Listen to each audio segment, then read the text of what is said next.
जय श्री कृष्णा। राधे राधे। आज का दिन अत्यंत पावन है। मासिक दुर्गा अष्टमी, जो प्रत्येक माह के शुक्ल पक्ष की अष्टमी तिथि को मनाई जाती है। तो आज है पौष मास की अष्टमी तिथि, साथ ही साल 2025 की अंतिम मासिक अष्टमी है। तो इस पावन अवसर पर हम सभी मिलकर सुनेंगे मासिक दुर्गा अष्टमी की संपूर्ण व्रत कथा। माँ दुर्गा का आशीर्वाद बना रहे और आने वाला वर्ष आपके जीवन में सुख शांति समृद्धि और सफलता लेकर आए। बोलिए सभी भक्त माँ दुर्गा के समस्त स्वरूपों की जय हो। प्राचीन काल में दंभ नामक असुर को महिषासुर नामक का पुत्र प्राप्त हुआ। बचपन से ही उसके मन में एक जिद थी कि मुझे अमर होना है। तो अमरत्व की इच्छा से उसने ब्रह्मा जी की कठोर तपस्या की। उसकी तपस्या से प्रसन्न होकर ब्रह्मा जी उसके सामने प्रकट हुए और बोले, वरण करो पुत्र। महिषासुर ने कहा कि हे ब्रह्मदेव, मुझे अमर होने का वरदान दीजिए। तो ब्रह्मा जी बोले, अमरता संभव नहीं है, मृत्यु और जन्म तो विधान है। पर महिषासुर भी उमरा रहा। तब उसने एक छलपूर्ण वरदान मांगा कि मेरी मृत्यु केवल एक स्त्री के हाथों से हो। कोई देवता, दानव, राक्षस या मनुष्य मुझे ना मार सके। तो ब्रह्मा जी उसे यह वरदान दे दिया। परंतु वरदान मिलते ही महिषासुर अहंकार से अंधा हो गया। उसने तीनों लोगों में आतंक फैलाया। धरती कांप उठी, देवता भयभीत होकर छिपने लगे। इंद्रलोक भी उससे पराजित हो गया। तब सभी देवता त्रिदेव के पास गए। विष्णु भगवान ने कहा, महिषासुर का अंत केवल स्त्री शक्ति ही कर सकती है। सभी देवताओं के तेज से एक अद्भुत दिव्य रूप प्रकट हुआ, माँ आदि शक्ति, माँ दुर्गा। तो देवताओं ने उन्हें अपने अपने शस्त्र दिए, त्रिशूल, धनुष, खड़ग, शंख, चक्र और शिवाहिनी स्वरूप। तो माँ का दिव्य रूप देखकर महिषासुर मोहित हुआ और भ्रमित भी। तो उसने विवाह का प्रस्ताव भेजा, पर देवी ने मुस्कुराकर कहा, अहंकारी, विवाह का अधिकार योग्यता से मिलता है, अभिमान से नहीं। आओ पहले युद्ध में अपनी शक्ति दिखाओ। और फिर आरंभ हुआ।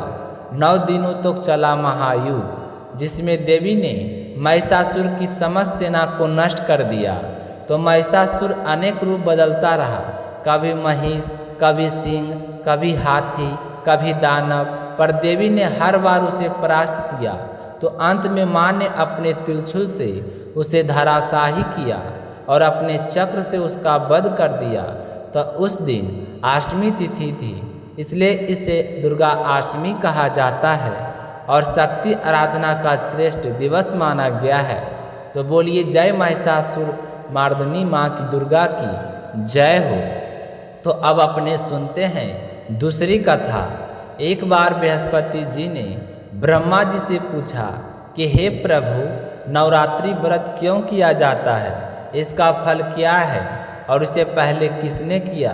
तो ब्रह्मा जी बोले कि हे बृहस्पति, यह व्रत मनोकामनाएं पूर्ण करने वाला, सुख, पुत्र, धन और विद्या देने वाला है। रोगी का रोग मिटता है, दुखी का दुख दूर होता है। जो इसे नहीं करता वह अनेक कष्ट भोगता है। और फिर उन्होंने एक प्राचीन कथा सुनाई। पिटित नामक नगर में एक ब्राह्मण रहता था, जिसकी एक सुंदर कन्या थी, सुमति। एक दिन वह खेल में व्यस्त रही और माँ भगवती की पूजा में उपस्थिति ना हो पाई। तो पिता के क्रोध से उसका विवाह श्राप दे दिया कि मैं तेरा विवाह किसी कुष्ठ और गरीब व्यक्ति से कर दूंगा।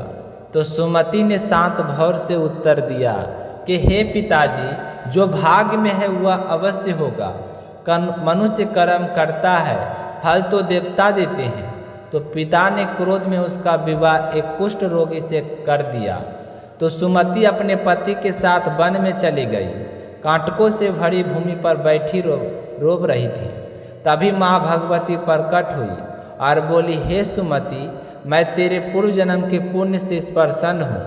तुमने पूर्व जन्म में अनजाने ही नवरात्रि का व्रत किया था, जिसका फल आज भी तुम्हारे साथ है। तो सुमति बोली, हे माता, यदि आप प्रसन्न हैं तो मेरे पति का कुष्ठ दूर करो। तो माँ ने कहा, अपने व्रत के एक दिन का पुण्य अपने पति को अर्पित कर दो।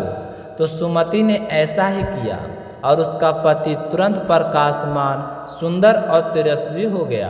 तो सुमति ने देवी की स्तुति की कि हे माँ, आपने मेरे दुखों को हर लिया। अब मुझे नवरात्रि व्रत की विधि बतलाइए। तो माँ दुर्गा ने कहा, पति पदाक से नवमी तक व्रत करो, कलश स्थापना करो, काली, लक्ष्मी, सरस्वती की पूजा करो, फूल फल धूप नैवेद्य अर्पित करो, हवन करो, घी, शहद, जौ, तिल, गेहूँ, बिल्व, नारियल आदि से, केले से हवन करने पर पुत्र की प्राप्ति होती है। कमल से राज सम्मान, तिल, जौ और गेहूँ से लक्ष्मी की प्राप्ति होती है। तो देवी ने आगे कहा कि जो भक्त प्रेम से यह व्रत कथा करता है उसका समस्त पापों मुक्त होकर मोक्ष प्राप्त करता है। तो आज की मासिक दुर्गाष्टमी पर जो भक्त माँ की कथा श्रद्धा से सुनता है उसके घर में सुख, शांति और समृद्धि का वास होता है, सभी संकट दूर होते हैं और माँ दुर्गा अपने भक्तों को अपने चिरंजीवी छाया में रखती है।